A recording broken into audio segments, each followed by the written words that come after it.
नमस्कार, Tarun Bharat news bulletin मध्ये आपल्या सर्वांचे स्वागत. आता पाहूया ठळक घडामोडी. आजच्या ठळक घडामोडी. आबांच्या जिल्ह्यातच छमछम, मिरजेतील डान्स बारवर पोलिसांचा छापा. डिजिटल अरेस्टच्या नावाखाली 51 लाखांची फसवणूक. सांगली सायबर पोलिसांकडून आंतरराष्ट्रीय टोळी जेरबंद. सांगलीत ई शिवाई बस सेवेला प्रारंभ. पर्यावरणपूर्वक प्रवासाची नवी दिशा. सांगलीत गुरुवारी बकरी ईदची नमाज सकाळी 8 वाजता ईदगाह मैदानावर अदा होणार. सांगली महानगरपालिकेच्या वाढीव घरपट्टीला स्थगिती द्या, व्यापारी एकता असोसिएशनची मागणी. आता पाहूया सविस्तर बातमीपत्र. सांगलीच्या मिरज तालुक्यातील विजयनगर परिसरात राही पॅलेस या डान्स बारवर मिरज ग्रामीण पोलिसांनी धाड टाकून मोठी कारवाई केली आहे. राज्यात डान्स बारवर बंदी घालणारे माजी गृहमंत्री स्वर्गीय आर. पाटील यांच्या जिल्ह्यातच डान्स बार सुरू असल्यानं आश्चर्य व्यक्त होत आहे. गुप्त माहितीच्या आधारे पोलिसांनी स्पेशल पथक तयार करून ही कारवाई केली आहे. यावेळी ग्राहकासमोर नृत्य करून मनोरंजन करणाऱ्या कोल्हापूर जिल्ह्यातील 5 महिलांवर गुन्हा दाखल करण्यात आला. तसंच सांगली जिल्ह्यातील 5 ग्राहकांना अटक करण्यात आली आहे. आरोपींमध्ये हॉटेल मॅनेजर स्वप्नील राजकुमार कोरे याचाही समावेश आहे. पोलिसांनी घटनास्थळावरून मोबाईल, रोख रक्कम आणि साऊंड सिस्टीम असा सुमारे 2.5 लाखांचा मुद्देमाल जप्त केला आहे. पहाटेपर्यंत पोलिसांची ही कारवाई सुरू होती. सांगली सायबर पोलिसांनी डिजिटल अरेस्टच्या नावाखाली फसवणूक करणाऱ्या आंतरराष्ट्रीय टोळीचा पर्दाफाश करत 2 आरोपींना अटक केली आहे. पोलीस अधिकारी असल्याचं भासवून CBI, income tax, reserve bank आणि सुप्रीम कोर्टाच्या नावानं बनावट पत्र पाठवत व्हिडिओ कॉलद्वारे अटक करण्याची भीती दाखवून तब्बल 51,09,000 रुपयांची फसवणूक करण्यात आली होती. तासगाव इथल्या निवृत्त व्यक्तीची फसवणूक झाल्यानंतर हा गुन्हा सायबर पोलिसांकडे वर्ग करण्यात आला होता. तांत्रिक तपासाच्या आधारे पोलिसांनी पुणे आणि पश्चिम बंगाल इथल्या 2 आरोपींना अटक केली आहे. आरोपींकडून 4 mobile, 18 debit credit card, SIM card, chequebook आणि विविध बँकांचे पासबुक जप्त करण्यात आले आहेत. या कारवाईत सायबर पोलीस निरीक्षक स्नेहा गिरी यांच्या पथकानं महत्त्वाची भूमिका बजावली आहे.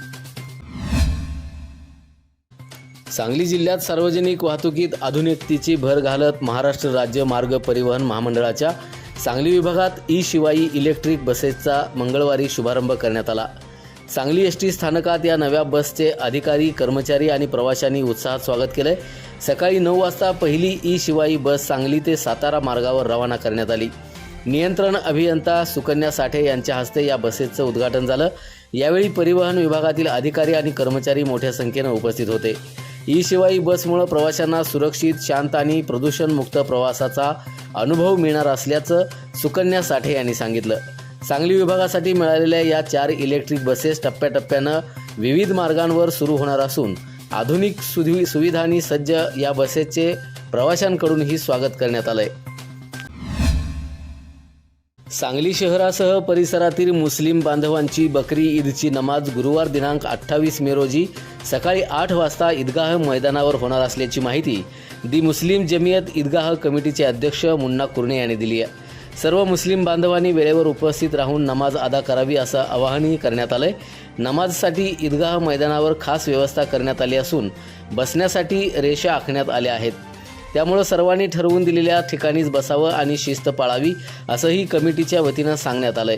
यावेळी ईदची नमाज विश्रामबाग मशिदीचे हाफिज मोहम्मद पठाण हे करणार आहेत, तर खुतबा जामा मस्जिदीचे हाफिज सदरे आलम पठण हे करतील. तसंच मजमा जोडण्यासाठी जबाबदारी ईदगाह मशिदीचे मौलाना तन्वीर पार पाडणार आहेत. सांगली महानगरपालिकेकडून भांडवली मूल्यावर आधारित वाढीव घरपट्टीच्या नोटिसा देण्यात आल्यानं व्यापारी आणि नागरिकांमध्ये नाराजी पसरली आहे. व्यापारी एकता असोसिएशनचे अध्यक्ष समीर शहा यांनी ही करवाढ तात्काळ स्थगित करण्याची मागणी केली आहे.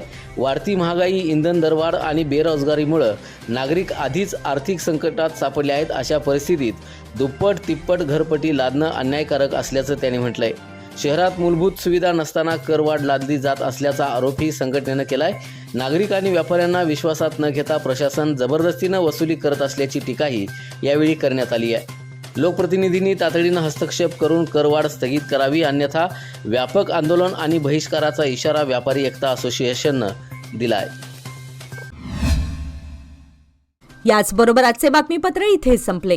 अधिक माहिती आणि ताज्या घडामोडींसाठी पाहत रहा तरुण भारत न्यूज चॅनल. तसेच आमच्या चॅनलला लाईक, शेअर आणि सबस्क्राईब करायला विसरू नका. आणि विश्वासार्ह बातम्यांसाठी दररोज वाचा दैनिक तरुण भारत. धन्यवाद.